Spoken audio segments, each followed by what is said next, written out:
Bienvenidos a esta lección ya primera de teoría del derecho en la que, vamos a tomar como referencia la lección primera del manual, que consiste en una primera aproximación a la teoría del derecho. Sigue siendo, por tanto, una lección de carácter eminentemente introductorio, propedéutico, ¿no?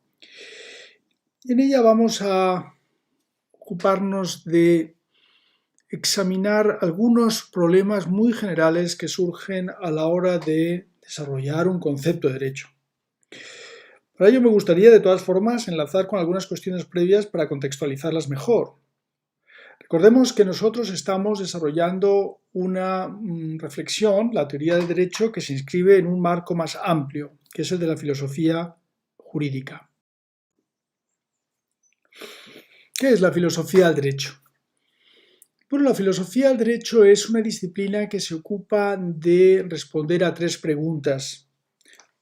La primera pregunta es ¿qué es derecho? La segunda, ¿cómo debería ser? Y la tercera, ¿cómo conocemos el derecho? Ya vimos que la cuestión de la teoría del derecho es la que nos va a ocupar a nosotros y que, pues constituye el núcleo de esta disciplina que denominamos teoría del derecho y de la que es objeto este curso.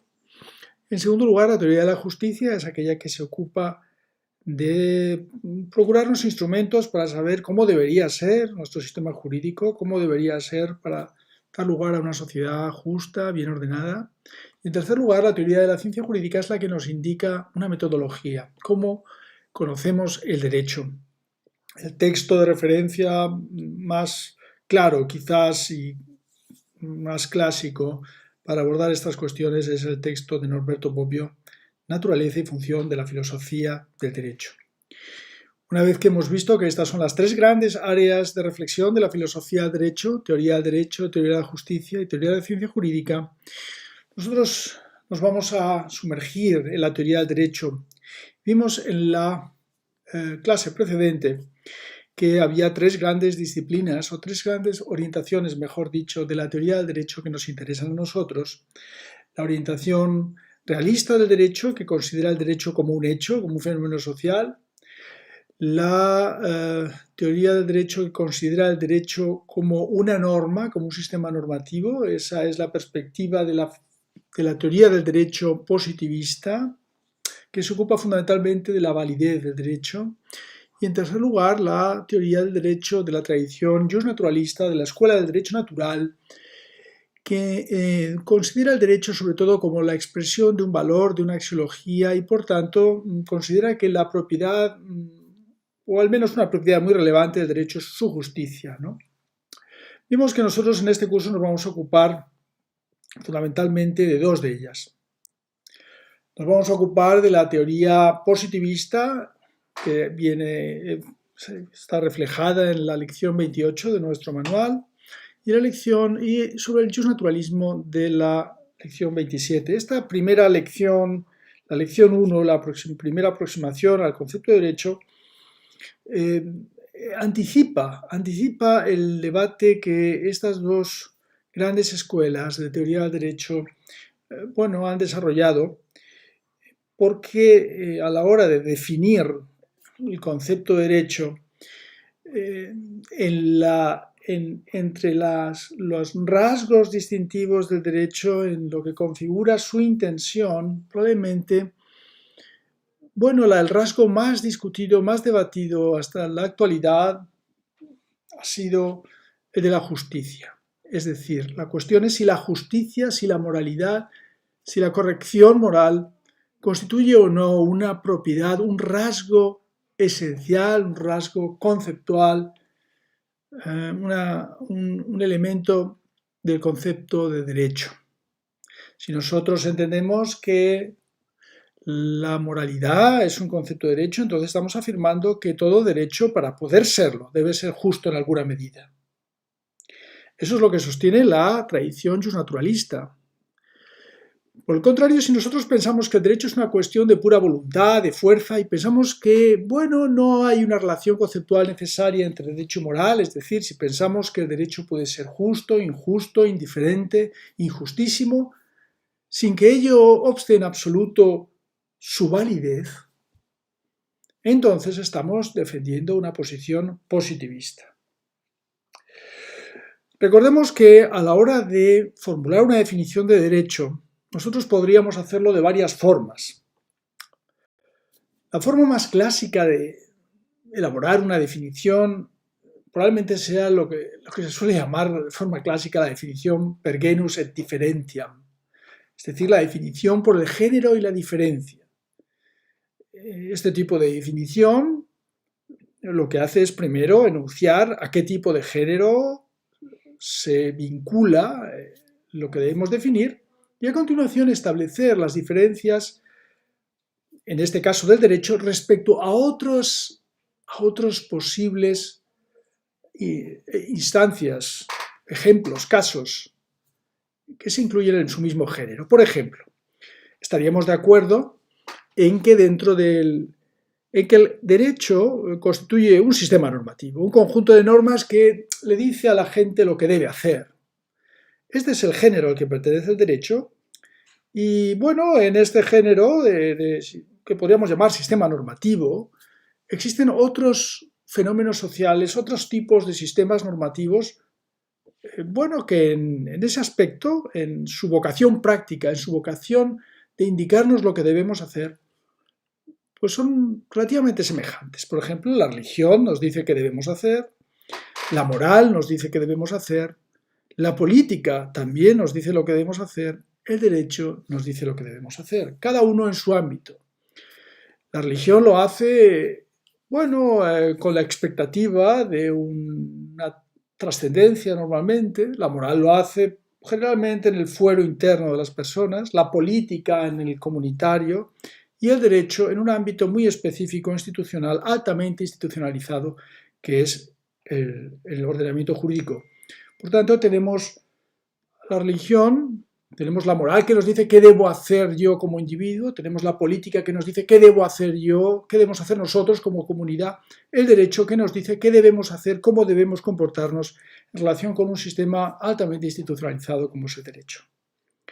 Por tanto, el derecho es uno más entre muchos otros sistemas normativos a los que nosotros adecuamos nuestra conducta. Y todos estos sistemas normativos están compuestos, por tanto, por normas generalmente respaldadas por algún tipo de sanción, con algún elemento mayor o menor de institucionalización. ¿Cómo entonces, una vez que hemos definido el derecho por su género, sistema normativo, cómo lo diferenciamos del resto? ¿Cómo diferenciamos el derecho, los enunciados jurídicos, de los juicios políticos, morales, religiosos? ¿Cómo lo hacemos? Bueno, se han ensayado muchos criterios para eso.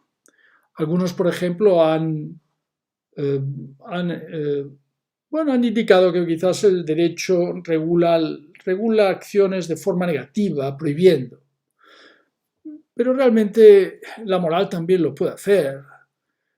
Las normas son juicios normativos mediante los cuales prohibimos, ordenamos o permitimos ciertas acciones o actividades. Y bueno, la moral también lo hace, ¿no?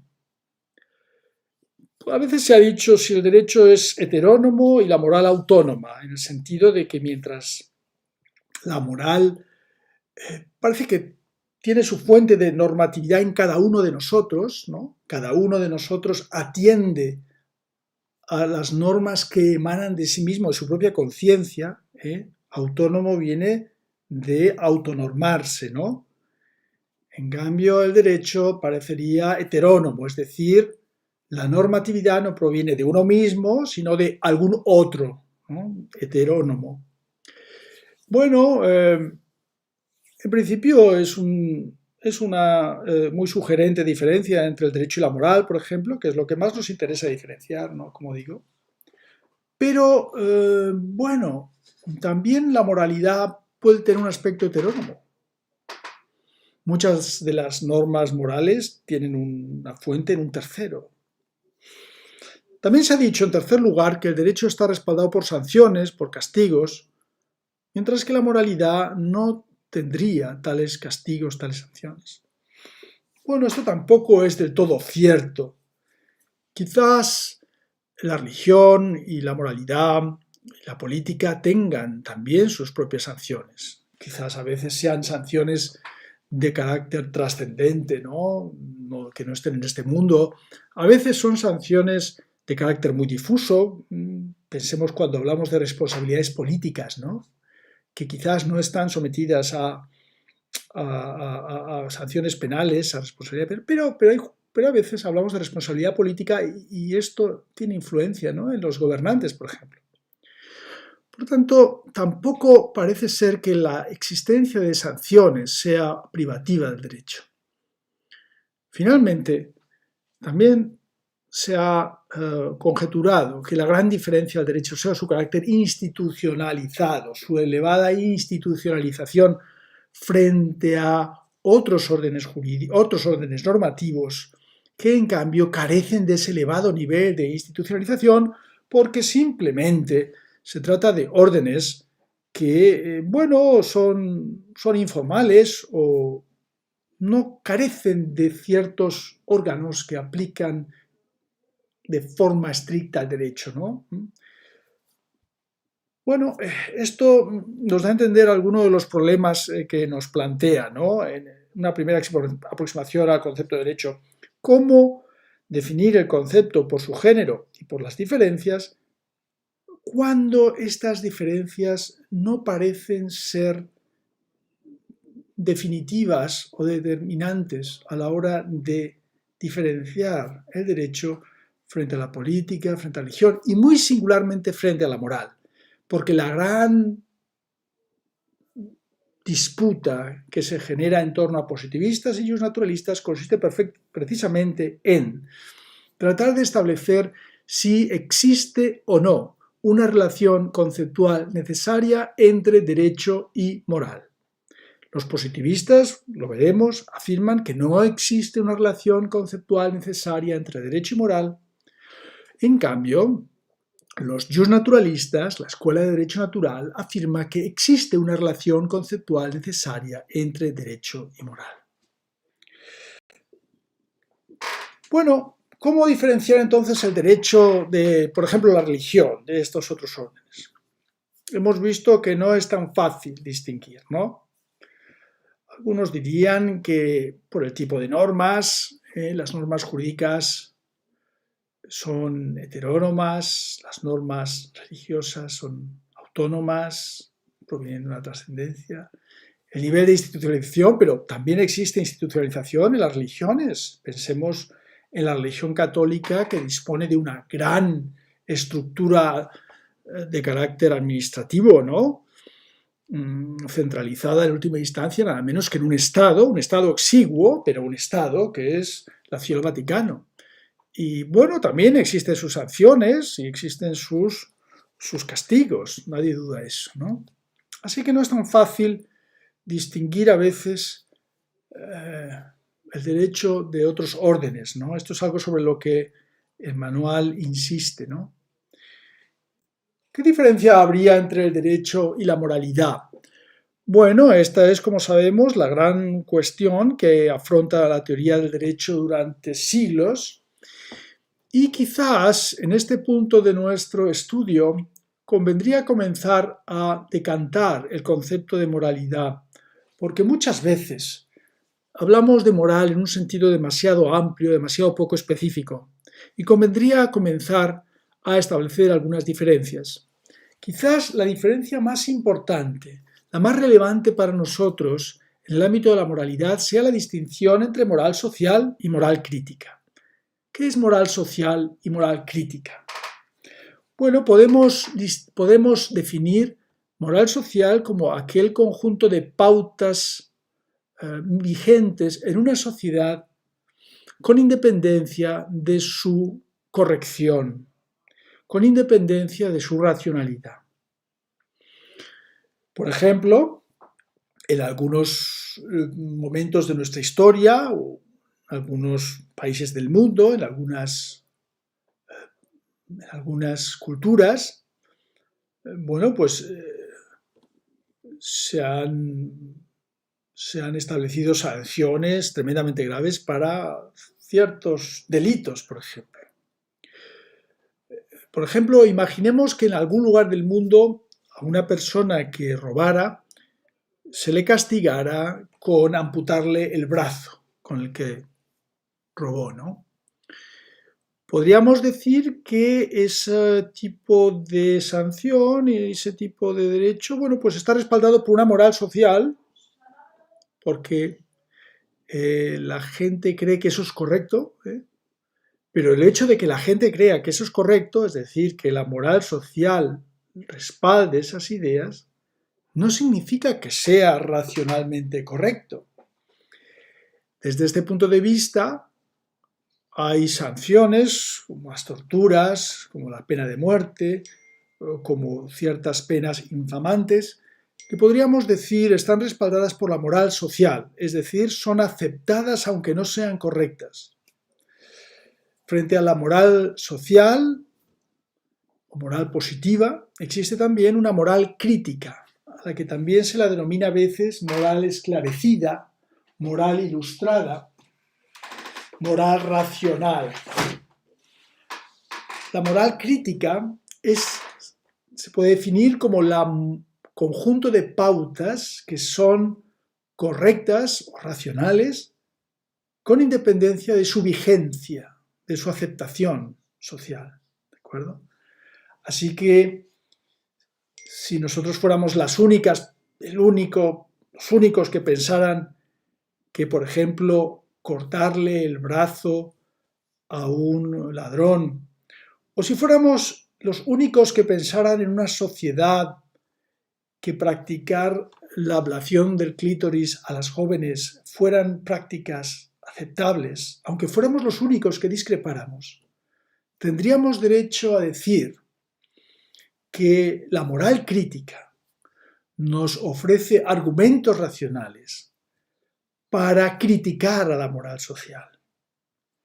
Por tanto, tenemos la moral social, que es el conjunto de pautas aceptadas con independencia de su corrección o racionalidad, y la moral crítica, que es el conjunto de pautas correctas con independencia de su aceptación.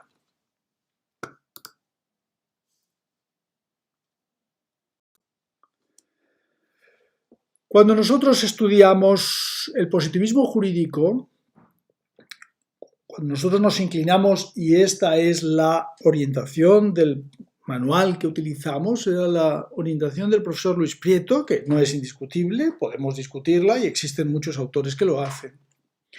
Entonces, consideramos que el derecho se distingue de esos órdenes normativos de manera muy especial por el papel fundamental que tiene la fuerza en los ordenamientos jurídicos.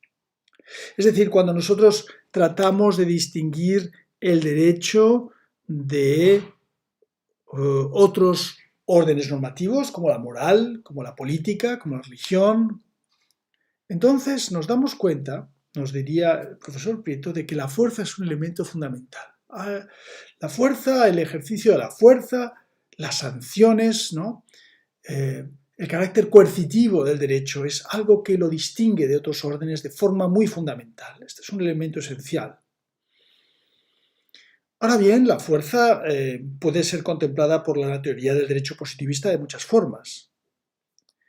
Y el profesor Luis Prieto, en su manual, alude en la página 17 a 3 posibles formas de contemplarla el papel de la fuerza en el derecho.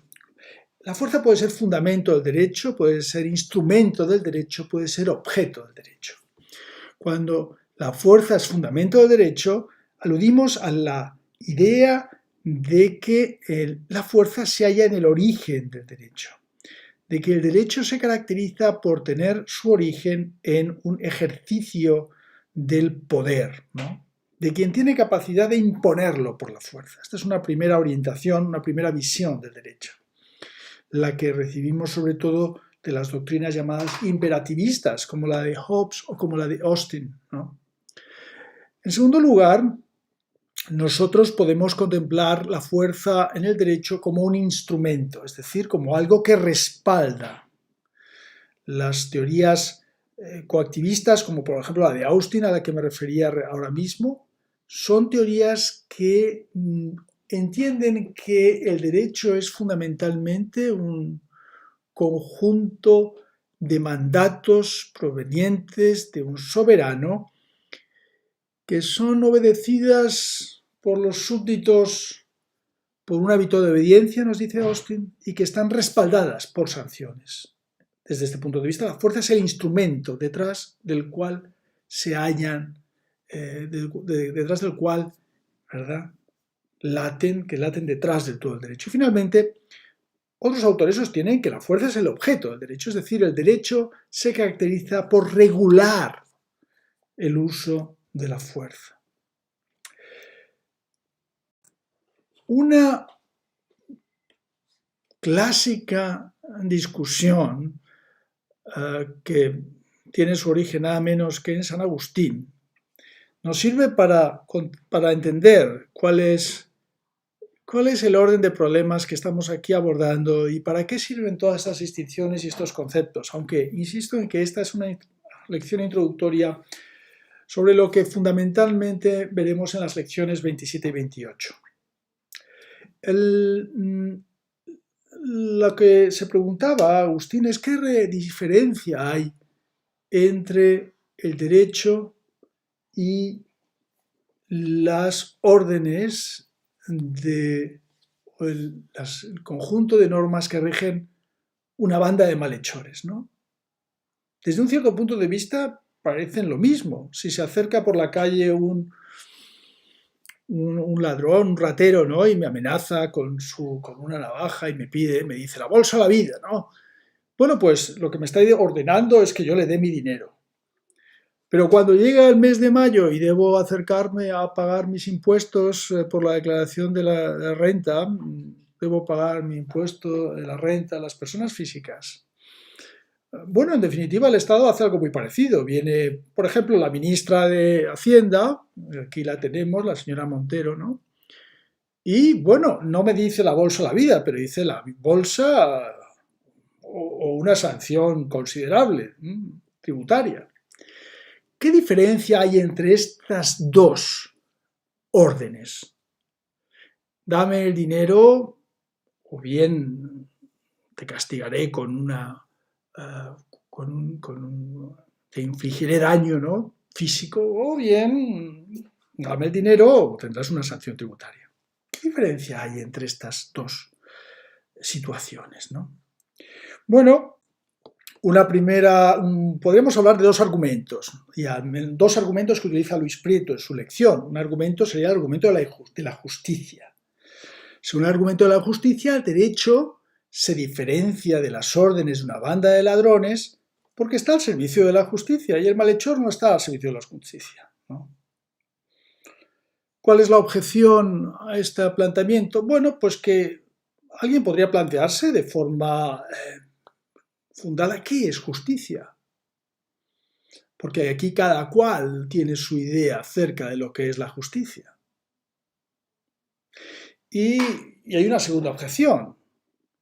Y es que, bueno, muchos sistemas normativos tan jurídicos, evidentemente jurídicos para nosotros, ordenamientos jurídicos vigentes, pensemos en la Sudáfrica del apartheid, en el derecho vigente durante el nacionalsocialismo, en el llamado Tercer Reich, ¿no?, en Alemania, Bueno, son sistemas que son claramente injustos, pero que no por ello pierden una apariencia de derecho, ¿no?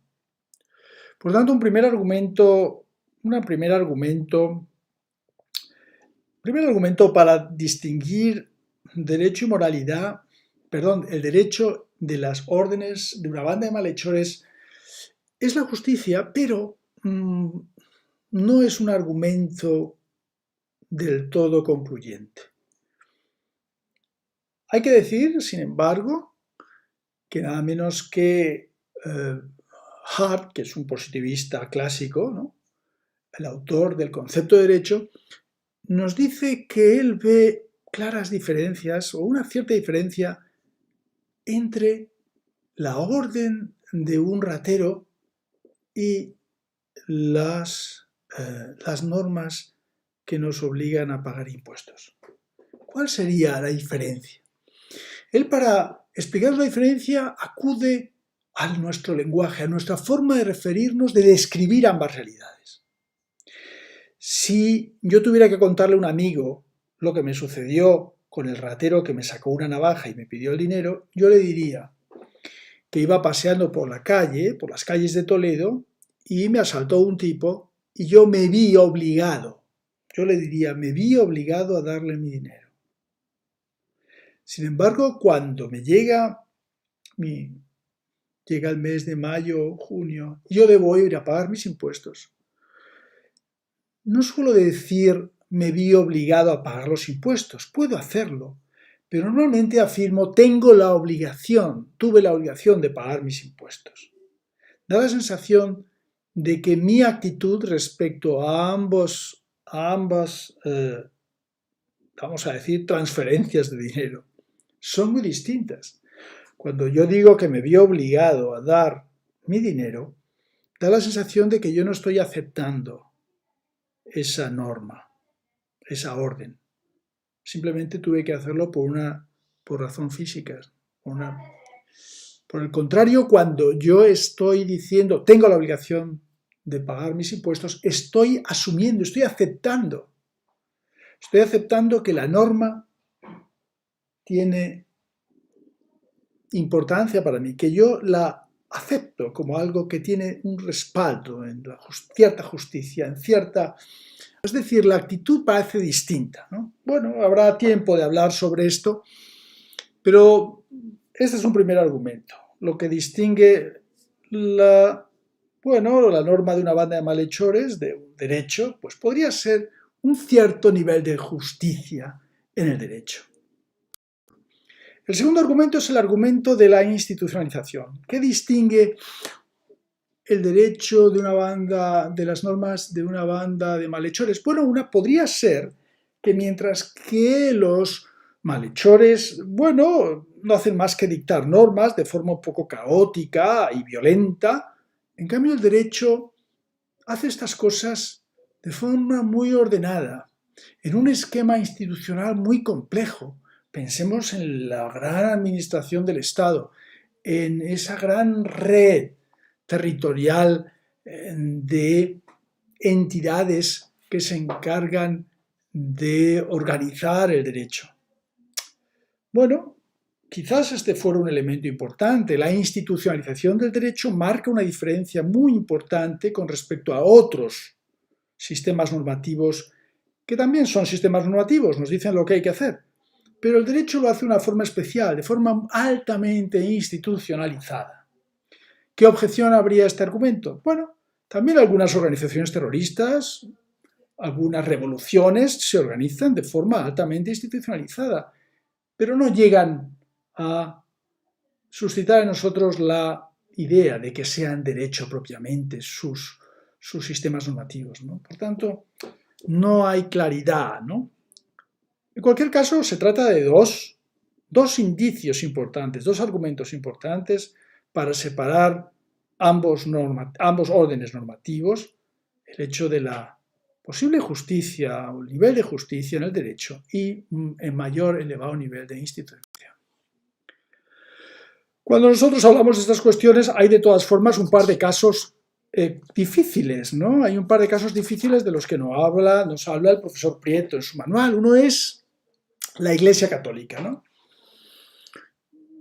Cuando nosotros contemplamos cómo funciona la Iglesia Católica, nos encontramos con un sistema altamente institucionalizado, ciertamente sin capacidad de ejercer fuerza como lo hace un Estado, ¿no?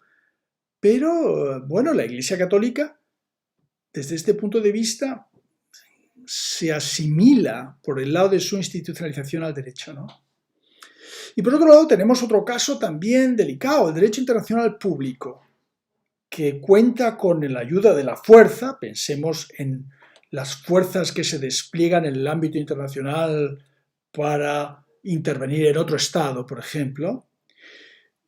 Eso se hace mediante el derecho internacional público, pero en muchas ocasiones no existe institucionalización porque, bueno, esto puede suceder sin el concurso de una gran red, ¿no?, de instituciones como tenemos, por ejemplo, en el ámbito de un Estado, ¿no? Precisamente lo que caracteriza el ámbito internacional, transnacional, supranacional, es que, bueno, tiene un carácter relativamente inorgánico. No hay, como diría Kant, no hay alguien que garantice que lo mío es mío y lo tuyo es tuyo. No hay alguien que haga eso.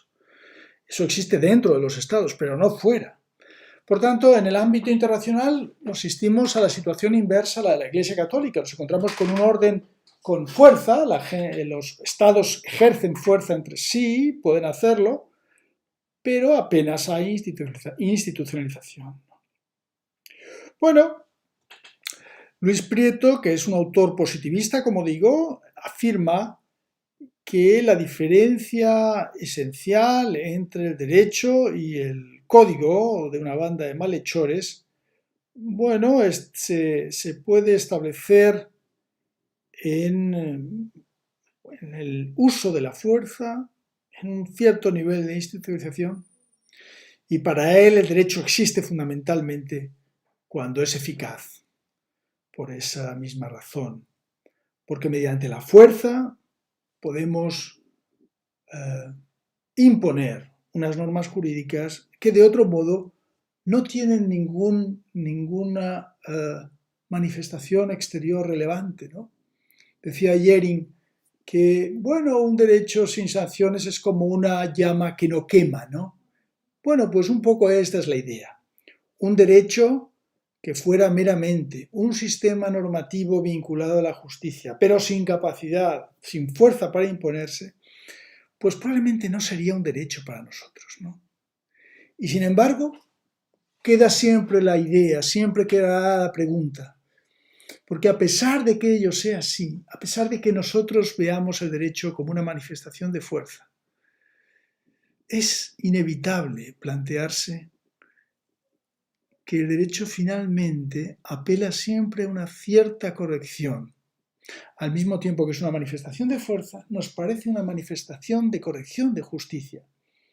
Y por eso se trata, porque estamos ante dos intuiciones que no nos parecen desacertadas, pero que no son compatibles, ¿no? Es por eso que llevamos siglos hablando sobre esta cuestión y por eso seguiremos hablando en este curso del problema central de la teoría del derecho, que consiste en, bueno, cuestionarnos si existe o no una relación conceptual necesaria entre derecho y moral. Muchas gracias y hasta pronto.